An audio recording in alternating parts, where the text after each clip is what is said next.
Rick believes the use of animals for experimentation is necessary and should continue. Dr. Tom Regan is the author of The Case for Animal Rights. He is appalled at the use of animals in laboratory testing. Dr. Patrick Manning is a veterinarian. He specializes in laboratory animal medicine, care and disease of laboratory animals. He uses animals for laboratory testing every day, and he believes that it's very important to do so. Donald Barnes spent 16 years of his life experimenting on laboratory animals also. Now, he says he's against the use of animals in any kind of laboratory testing. And Cleveland Amory is a longtime advocate of animal rights, president of the Fund for Animals, as well as the author of a best-selling book. I got to give it a plug. I love the man, The Cat Who Came for Christmas. And this is Jennifer Graham.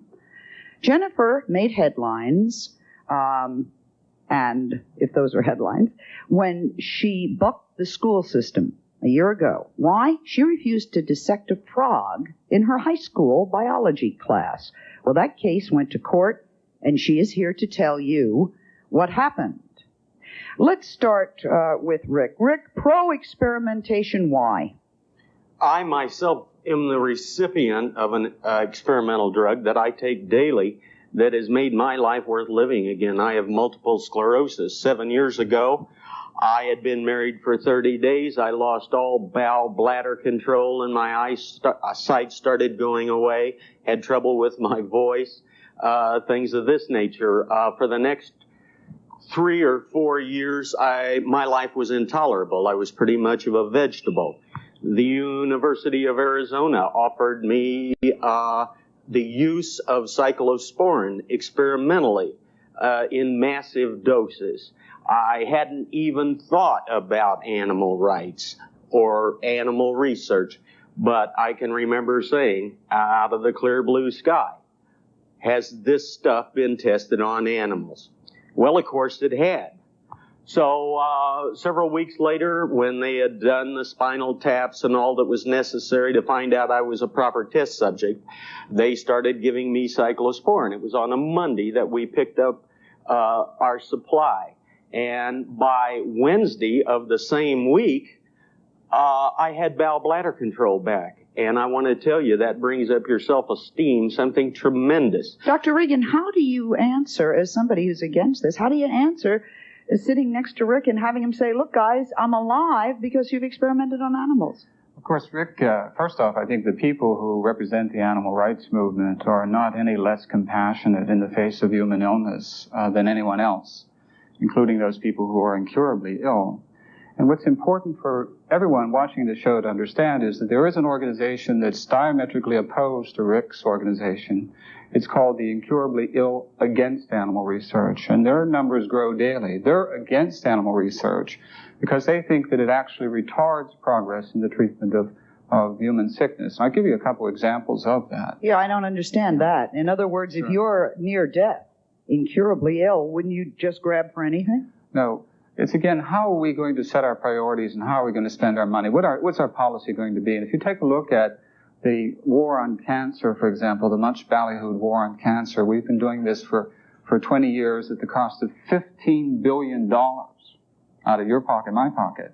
If you look at the National Research Council, which recently said that we've made no progress in the cure rate in cancer. Now, let's just you and I take a look at how have they been studying cancer for the last 20 years. And the way they've been studying it is by doing what they call animal models, mainly rodents in the laboratory. What they've begun to discover is that this is not a good predictor of human cancer, and that the way to understand the etiology of human cancer and the prevention of human cancer and the cure of human cancer is through human cells and tissues. So we should be experimenting on humans? No, human cells and tissues. We do experiment on humans all the time. When Rick got that drug, that was an experiment. He just said that himself. I didn't say that. They gave it to him on an experimental basis. He was the experimental subject. But let me just give you another example. The next step up from dogs. Let me just give you another example. You take glaucoma and other eye ailments that affect especially the elderly. What happens? How do we understand that? Now, what we've tried to do is understand the human problem by studying animals. And in fact, we've now come to the point to understand that we don't understand the disease. How do you understand the disease? You do it by studying human cells and seeing how they develop. We stand here. We are not against science. We are not against human health. We think that the important thing to realize is that we stand for not only just for the animals, but for the improvement of the quality of human life. There are 40,000 newborn, premature babies that die in America every year. It's one of the worst rates in the world. Argentina has a better infant mortality rate. Singapore has a better infant mortality rate. Why? Here's the explanation. It costs $400 to give essential prenatal care to a woman about diet, exercise, what to avoid, and all the rest of that. $400. But we don't do that. And we don't do it because the people who need the care are people who are poor, and they can't afford the services. We're for saving those 40,000 kids. Don Barnes and Jennifer Graham and Cleveland Amory and the rest of the movement. We're for saving those kids. And you're not going to do that by doing... We can save those children without doing a single experiment on animals. What are you saying, Patrick? You're sitting there. What are you thinking when he's talking about Sally, this? You can see that Mr. Simmons represents one view, Mr. Regan another. I think the scientific community is someplace in between. Are you in between? I don't think there's any doubt that progress in the health sciences, our health, yours and mine, is largely attributed to research on all other animals on the planet. In other words, what we've learned from the animals, right. we I can think use what in needs to humans. be appreciated, Sally, is that illness is a universal phenomenon in man and beast alike. A true understanding of illness can be gained by studying animals. It is, of course, unethical and often illegal to study on human beings. Mr. Simmons is extremely fortunate that the effectiveness, the efficacy, if you will, of cyclosporin had undergone many years of research in animals before, in fact, it was used on human beings. Were it not for that, I can assure you that the beneficial effects of that drug would never have been realized were it not for animal experimentation. I think you've got somewhat of the setup. Do we experiment on animals at all? And if we do, is it going to do us any good? We are going to take a break, and when we come back, we're going to show you some film of these animal experiments. The reason I'm telling you now is this is pretty stiff stuff. And A, you might not want to watch it, or B, you might not want the children to watch it. So either take a break and come right back, or take a break, a little longer break, and then come back. We'll be right back.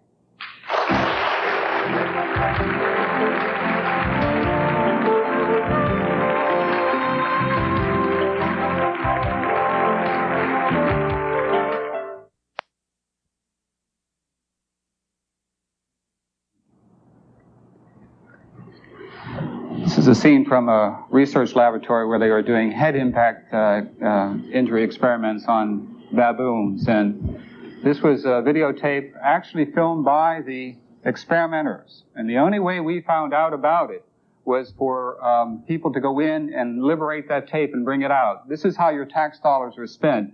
And it shows the uncaring and the bad science that goes on behind closed doors.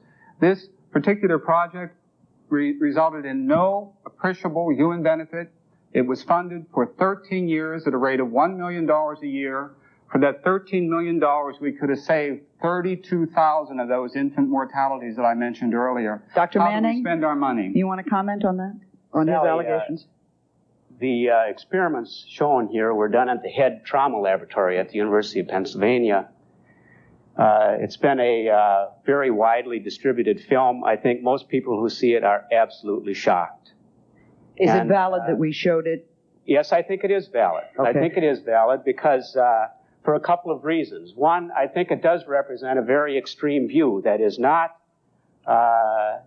common in laboratories at all. As a matter of fact, I think this represents a very serious and significant departure from good scientific ethics. And Don, many things have been done. Is this an extreme case, or what we're seeing pretty representative? It was very hard to know, Sally, because we are not allowed into the laboratory. There are no windows into the laboratory unless a group as like the Animal Liberation Front may make that entrance into the laboratory. Just Even during the time that the Department of Health and Human Services and the National Institutes of Health was evaluating this laboratory, after the tapes had been liberated, the director of the National Institutes of Health told us this is one of the best laboratories in the country. There's nothing wrong with this laboratory. And of course, as public pressure mounted and we got the tape to our legislators and to our senators, they changed their mind and closed the laboratory. Thank goodness, but it should have been closed many years ago. I want to comment, though, on something that Dr. Manning said. He said that it's very clear that all of the major advances in medicine have come through the use of non-human animals in research. And you've noticed I use the term non-human because we're animals too, and I think we forget that a large part of the time. We tend to be the species that believes that we can use all other species for our benefit without consideration of their rights, of their pain, and of their suffering. Tom mentioned cancer, and cancer is a big problem in our society. Cancer and heart disease, the two biggest killers, have been for years. No matter what you've heard about the war on cancer, we're not winning it. May of 1986, New England Journal of Medicine, Dr. Baylor, Dr. Smith had told us that for 98% of the human cancers, mortality data is equal to or worse than it was 35 years ago. Now, literally, hundreds of millions of non-human animals have suffered and died in vain, so that we still have many more people dying of cancer. 1 in 4 of us can expect to get cancer in our lifetime.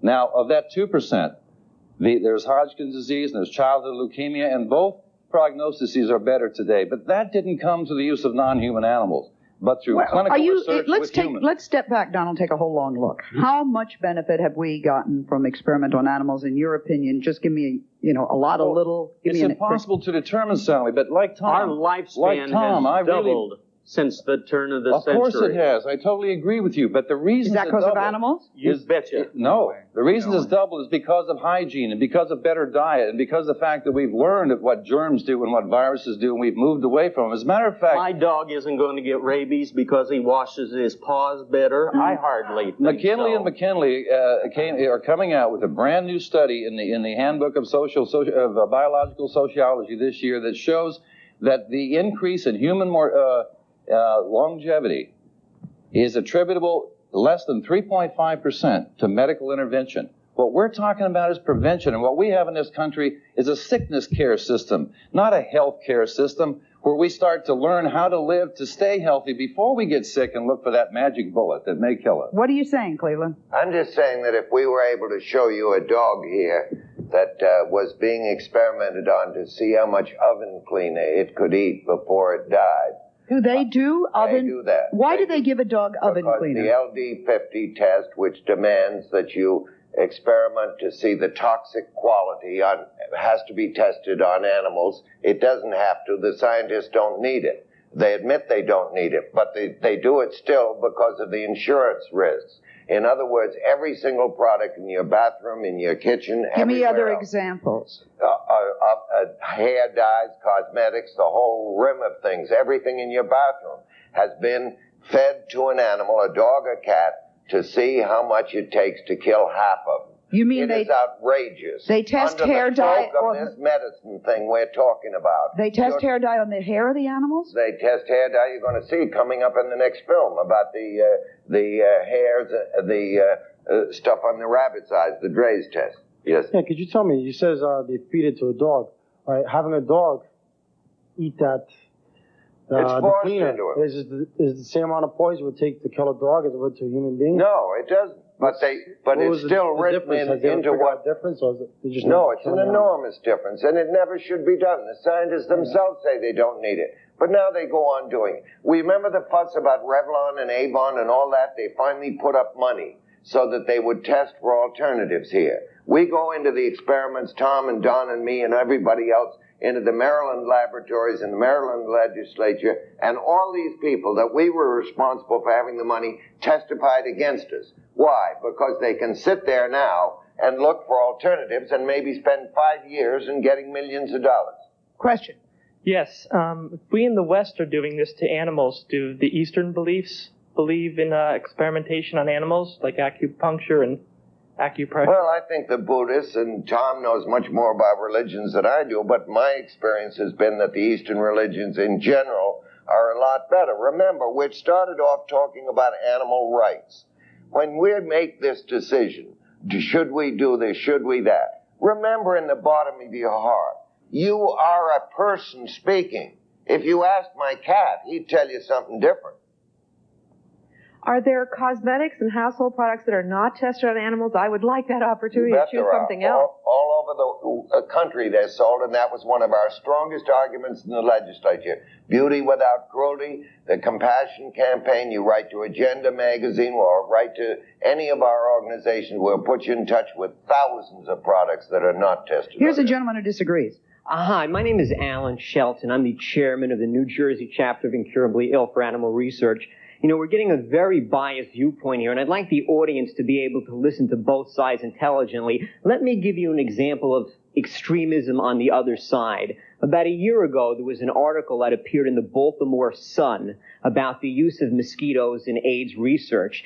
It's been a standing question whether whether mosquitoes can transmit the AIDS virus through a mosquito bite.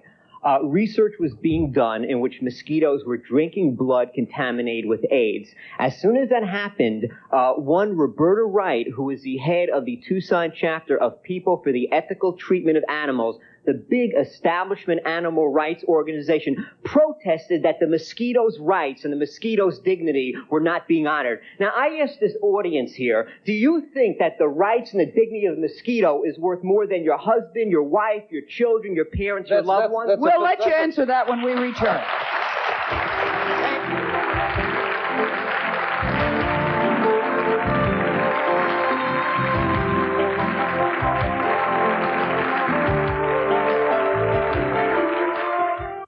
The animal rights people have gone too far. Donald, they are trying to protect the mosquito, and you're saying, Donald, I can't hold that. Well, that kind of facetious comment really obfuscates the whole issue, because, you know, I can tell you about studies in science where they've deprived rats of sleep and they've died, and the conclusion is that sleep does indeed serve a vital physiological function. And this is an article in Science magazine. I can tell you about breaking the wings of ducks and putting them outside and showing that ducks with broken wings die. But this doesn't help the dialogue or us try to find a solution to these problems. I can also tell you that if aspirin and penicillin had been given to guinea pigs, we probably wouldn't have them today, because those two items kill guinea pigs.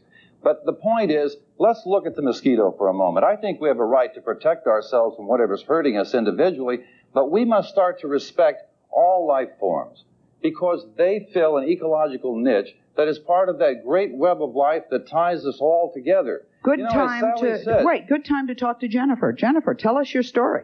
Respect for life form. You are how old? I am 16.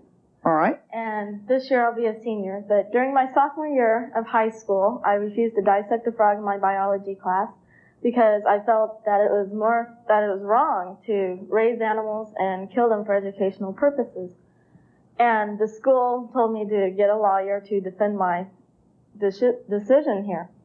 And what happened was I went to the Humane Society of the United States and found a lawyer, and we filed a suit in a federal court. And just recently this month, around August 2nd, the judge ruled in my favor that I could have a clear transcript, I can study by alternative methods. But he told the school that they'd have to find a naturally dead frog and dissect it, and then have me be tested on my knowledge from that. Sally, I'd like to give the audience another example. We were talking about publications and animal rights. The establishment animal rights publication is called Animals Agenda. Last year, an article appeared in that magazine advocating experimentally keeping brain-dead human beings alive to use for medical experimentation instead of rats or dogs or whatever else is used. You know, there's only one other nation in the history of civilization that has advocated using human beings for medical experimentation. You know, that's incorrect. And that's Nazi Germany. I don't think anyone wait a minute. Anyone here wants to see America go that route. The scientific community has done that. They have done that, and they did it with the artificial heart, And I can give you the reference. The scientific community after it was first used on animals. No. You're twisting the facts. After it was first used on animals. But you're saying it's okay then to use it on brain-dead humans as long as it was used on animals before? You're being contradictory. I'm against using. I think people should be able to live and die with dignity. You people are the ones that have that when you talk about living things, you don't include us human beings as part of living things. Can I interrupt you? Yes, please. No, please. Do you know that people that are cruel to animals, there's a huge...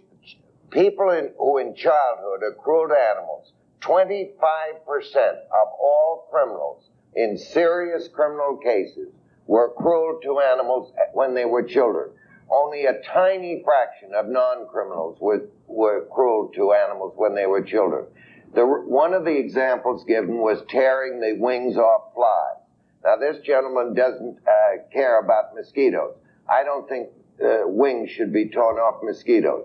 I think we're talking here about an ethic that is very, very important. Just because we happen to be bigger and stronger and able to do anything to these creatures does not mean that God gave us the right to do it. What do you think about Jennifer refusing to dissect it? I think it was one of the most brilliant cases. She had been very modest. They actually gave her a very low grade in biology. They would have ruined her entire schoolwork. Her mother is sitting right there in the audience over there. And I think that all of us in this audience should be proud of this heroic work.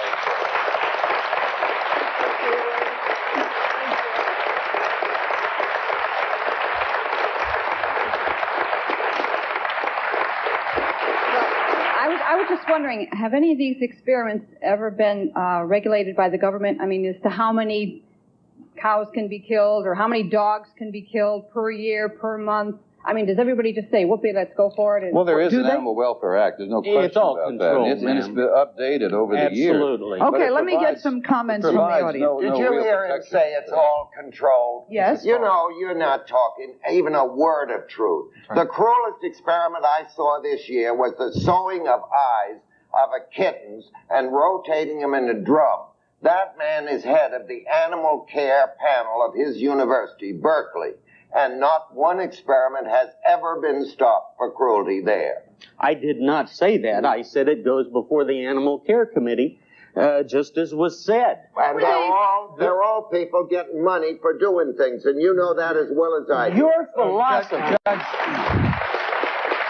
What were they doing with the animals' eyes? What were they doing? I'm sorry, Sally, Judge Allen. I'd like to say something Allen about this. this for just a minute. And Portland, Oregon, recently said that this animal care committee is like having the foxes guard the chickens. That is, the people who are authorizing what's being done and who can do it and how they can do it and when they can do it are part of the system. That's a very unfortunate comment, That's Judge Sally. Allen. Is it not true? I think that there are many extraordinarily conscientious members of the community at large throughout this nation who are members of animal care committees. Give us some examples of experiments they've stopped. Well, you know, I was in research for 16 years. I haven't been asked to be on one. Every institution that uses animals must have an animal care committee.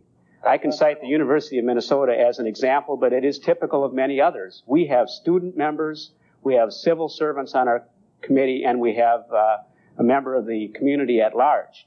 These people do review laboratories. Laboratories are not closed spaces in which clandestine activities... I'm asking you how many experiments they stopped. And they said this damn experiment that they did to rotating the cat's eyeballs or whatever they did, or the wound lab where they shoot cats by the thousands, even though Weinberger said we weren't to shoot dogs and cats, he didn't think we cared about other animals too. But they don't stop anything, Doc. And you know this as well as I do. Question. Excuse me. I'm a Hindu. I don't believe in killing even ants. But I'm a microbiologist by profession. Now, I know if it wasn't for the animal research, you wouldn't be able to go to the hospital and have a surgery and put anesthesia put on it. It was put on animal before, number one. Number two is the vaccine. How many people had a vaccine? Almost everybody's vaccine. You wouldn't have it without it. Again, I'm a Hindu.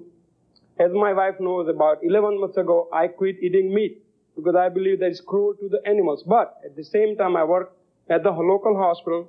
I kill what is called microorganisms. I don't see anything wrong in killing microorganisms, and I save the person who is suffering for Legionnaire's disease. I think there has to be some kind of a moderation to this thing. If there is a government regulations, of course, people can be part of the whole committee and moderate. What we're talking about is the moderation. We have the ethics here. At the same time, we want to save our lives and our children's lives. Where do we draw the line? You know, I applaud you for stopping eating meat because... Can I take a break and then come right back? I promise I'll start with you, Don. We'll be right back.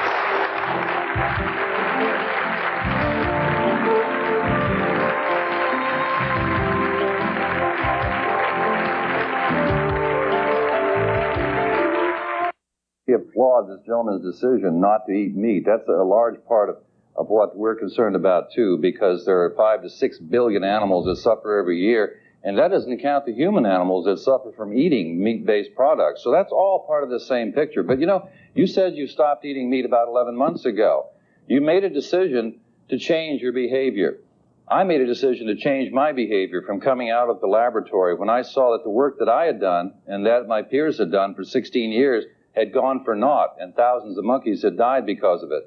If the National Institutes of Health and the Department of Health and Human Services had begun funding ways to look for alternatives so we could study microbiology on the human system, I suspect we'd be much further ahead in human health today than we have been.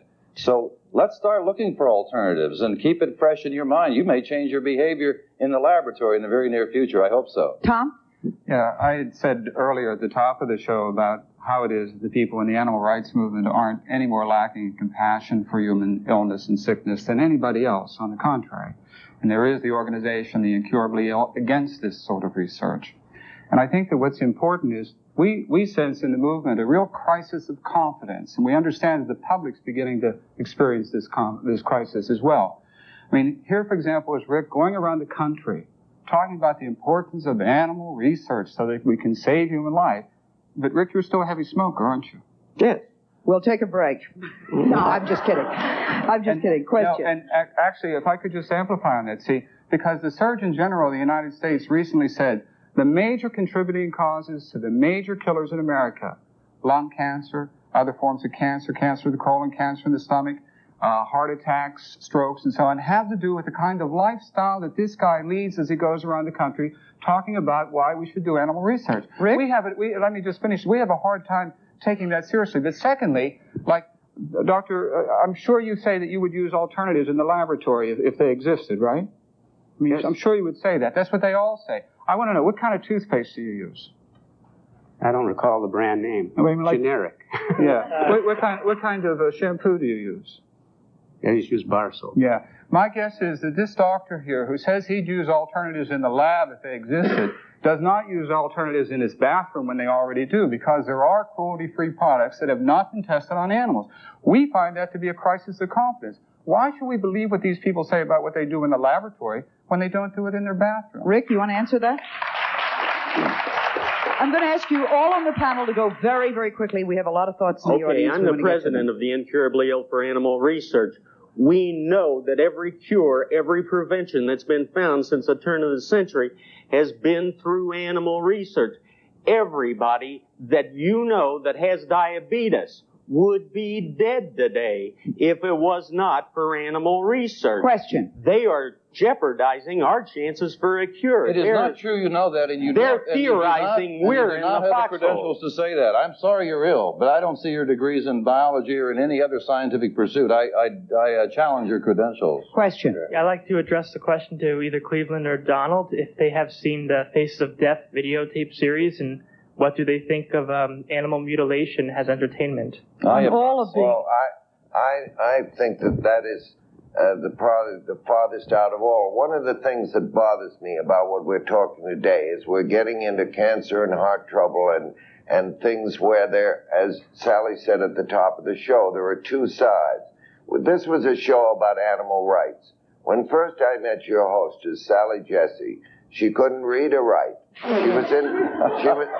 was in Puerto Rico, but she had a wonderful voice, and everybody loved her voice, and she was on the radio there, and she took up for the Fund for Animals, which was working for, at that time, for spaying and neutering in that difficult land to work for animals. But it worked. From that time, we have been I really know that we should be discussing all the other areas. So, the wait. horse that dropped dead on the streets of New York. I just got back from San Diego, where the world's leading zoo, the San Diego Zoo, beat for 2 days an elephant, intermittently for 2 days, 6 trainers with axe handles. Why? To teach the animal discipline so they could master it.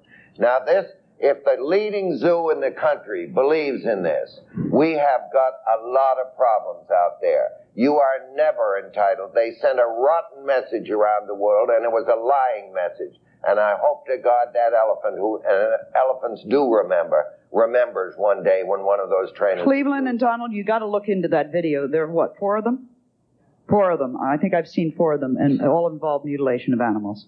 Cleveland, that's animal welfare, and everybody's in favor of animal welfare. No, they're not. Not necessarily. Just not Question. Animal rights.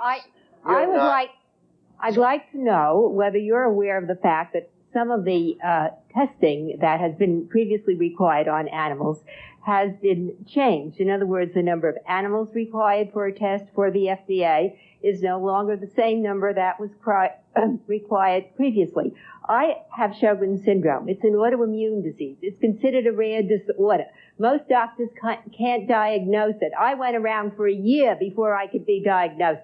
And I need help. I don't want to go through the rest of my life feeling ill, being unable to function. I have a brain, I have a family, I have people I want to be with. There are thousands of people like me, and we need animals who can be tested on. Now, there's only one kind... You've been told you need animals to be tested on. Does she not? True. No. Does she not? Can I respond to that? No, she does May I respond to that, please? She certainly does. Wait a minute. There is only a certain form of mice at the moment whom they can give symptoms that are similar to Sjogren's syndrome. The lifespan of a mouse is quite different from the lifespan of a human. Is she wrong that she doesn't need animals? Let me just get to that. Yes, no. She's right. The key to the development. The key to the development of the cures that we're looking for does not lie down that path. That's stagecoach methodology. We can do something more advanced. We'll take a break. We'll be right back. Make him come back. Yeah.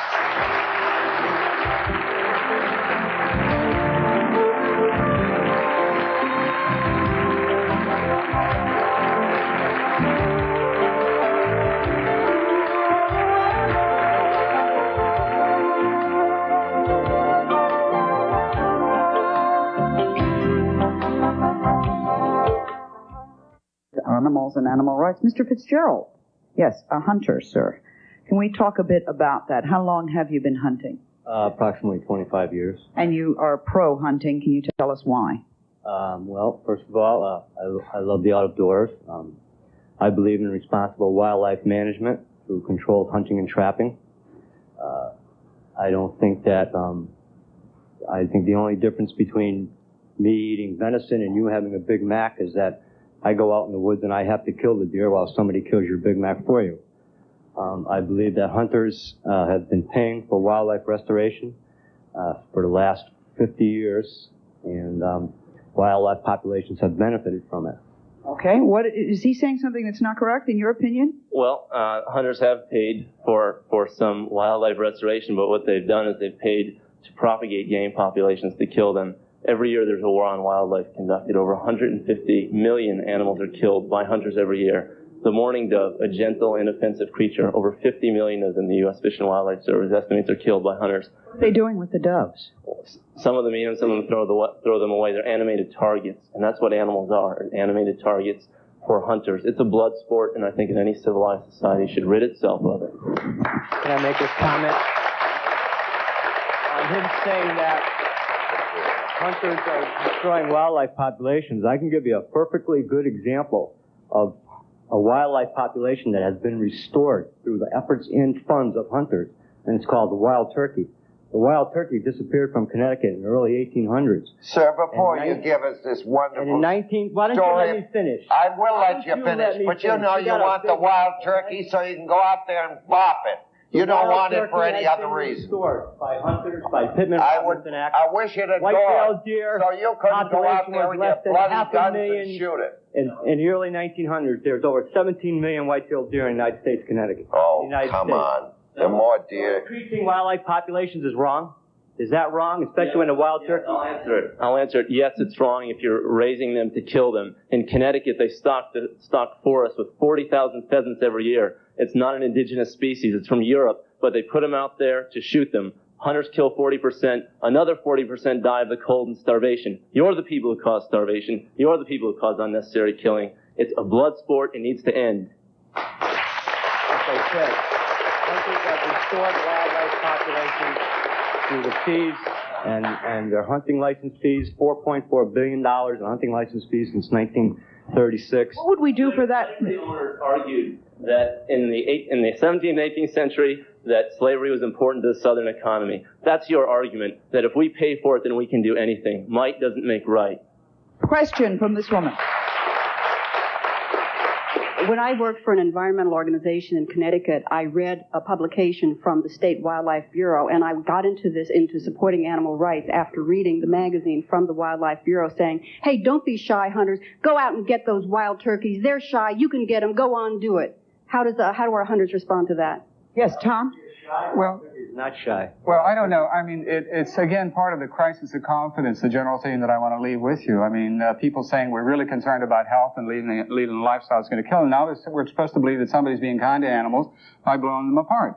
It seems to me that what's interesting is the kind of psychopathology of the hunter. And, we want to not only save the animals, we want to help the hunter. My view is that anyone who goes out with a gun to blow an animal away has some real doubt about their masculinity or their sense of achievement. And I just want to say, I'm sorry, I want to say, please, I want to say that we're compassionate for the hunter. We just want to tell you there really is something better to do than to put your camis on, oil a gun, get a six-pack, and go to bed and watch Ted Koppel. There really is something better for you to do. It's not just shotguns that they use. If it wasn't sport, why do they use bows and arrows? Why do they use primitive muzzle-loaded guns? The crippling rates of bows and arrows are over 50% for deer. Over 20% of all ducks, 17 million ducks are shot every year. 20% of them go off. The hunters don't retrieve them. They're crippled and they die a slow death. What about the terrorist acts committed by animal rights towards institutions of research? The City of Hope in California, arsons here, people going to jail, terroristic acts against people trying to find cures for our not diseases. against people, but against property. And of course, I'm not saying that we would encourage this kind of thing, but no animals, human or non-human, have been attacked or been hurt in any act by any animal rights person. I do want to say about the hunter, though, he made a very important point. He said there's no difference between eating a deer or whatever game it is you shot and a Big Mac down the road, and I totally agree with him. We do allow other people to do our killing for us, and we have to think very seriously about that because we weren't put on this earth to eat other animals, to eat the corpses of other animals, and it's not good for us. It causes great many diseases. Question. I just have a comment to this man over here. Don't you feel guilty after you kill these animals? I mean, it's like shooting an innocent baby that can't defend themselves. These animals can't defend themselves, and you go around and you shoot them. I mean, don't you feel guilty? No, I don't. Oh, he's saying I have to go over to him with the microphone. Sorry. How would you like to see a deer starving to death because of overpopulation? No. Wait, this woman's applauding. Hold on. Why were you applauding? Because I think that if they shoot a pheasant or a deer or anything like that, it's for food. A lot of them do it for food. I mean, these poor animals are out there. They can't even defend themselves. They can't say anything for themselves. How about all these deer that they have that go and ruin your crops and everything because they don't have anything to eat? You can plant more crops. I mean, there's... Yeah. Lady, I live on a farm, and I'll tell you, the deer come through, and they are so hungry that they're eating the flowers and severe damage. Sally, the man there, Wayne Pacelli, that so brilliantly defended the anti-hunting case, will tell this woman every day you want to hear it. They stock those deer to make shooting galleries to have them get into your crop. They do not. They manage populations on what's called a maximum sustained yield basis.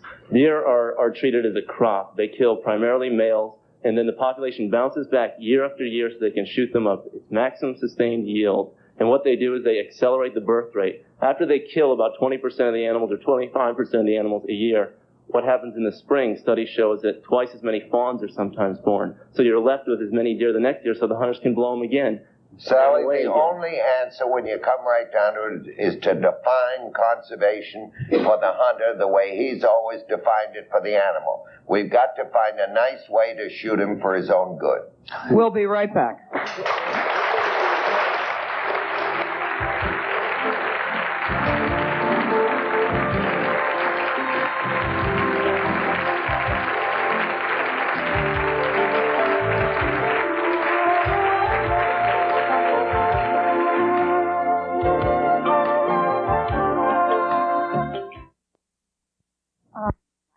So anyway, I was wondering, well, Connecticut has too many deers right now. They're running out on the road, and people are having accidents and hurting their children, whoever is in the car. Just came back from Florida and found their children, 2, 3-year-olds that are being eaten by alligators because there are too many. There has to be some kind of a hunting law. I'd like to know what all those people up there on the panel have for Thanksgiving and if they're all vegetarians or what they eat. I'll tell you what I had. I had a tofu turkey because you see, I realized that if the United States population cut down just 10% on the meat and the dairy products and the animal products that they eat, we could feed every hungry person on this entire planet. I do not eat them. Question. I do not wear them. I just get the feeling that everybody has their own reasons for either the research or whatever, for their own personal reasons. 6 months ago, somebody would have been against research with using animals, but if all of a sudden they get a disease, all of a sudden they want to use it. It's for their own reasons. No. Question. No. No problem. People need to be liberated from the intellectual rut they're in. If this is Nazi Germany we're talking about, and I could derive some benefit because humans were experimented on, I wouldn't want it because it's unethical. Okay, question. Yeah, Sally, getting back to the topic at hand, in medical experimentation, I'd like to ask any pro-animal person on the panel, how do we do things like microsurgery without using animal role models? What is the alternative? Let me broaden the topic out to say, as we go down the line, what the alternative is. And give me some, if we aren't going to experiment on animals, Cleveland, and then down the line, what should we do? Well, number one, we should do what Albert Schweitzer suggested, that every person that has to do something to an animal, and he was, after all, one of the greatest doctors who ever lived, said that they should ask, is what I'm doing necessary? Is what I'm doing to be done as kindly as possible? How much anesthetic can you give it, and so forth? And finally, you don't do it for money. 90% of the research today is in the area where people put in for the grants to get the money to torture the animal. What's the alternative? Let me say that even when Cleveland said the word necessary, it bothers me because, just 150 years ago, it was necessary for the slave owners to maintain that institution in the South. It was necessary to keep the vote from women. It was necessary to kill a mouse or a rabbit to tell if a woman is pregnant. Those things are no longer necessary. We have to think beyond that point. Tom? Let's look at autopsies, human autopsies. They're down to a low of 8%, and yet we learn a great deal about the human from autopsies. Why aren't they done today? Medical malpractice suits and the fear of them. That's an alternative. How about looking at the case data of our medical files? How about doing epidemiological studies and find out what happens to humans when they have a disease? What you're saying is there are alternatives. We'll take a break. We'll be right back.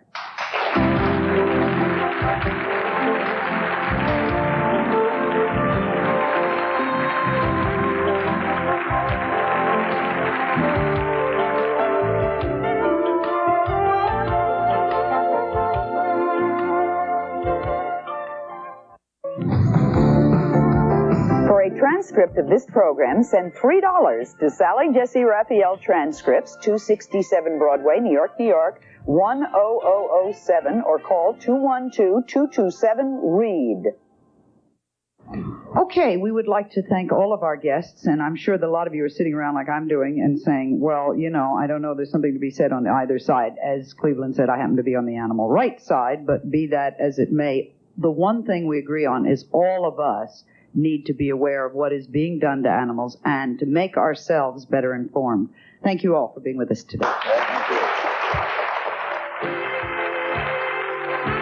Some members of our audience will receive, and a promotional fee has been provided by... New Shield deodorant. Join Chuck Woolery for Love Connection tonight at 7. Divorce Court is next.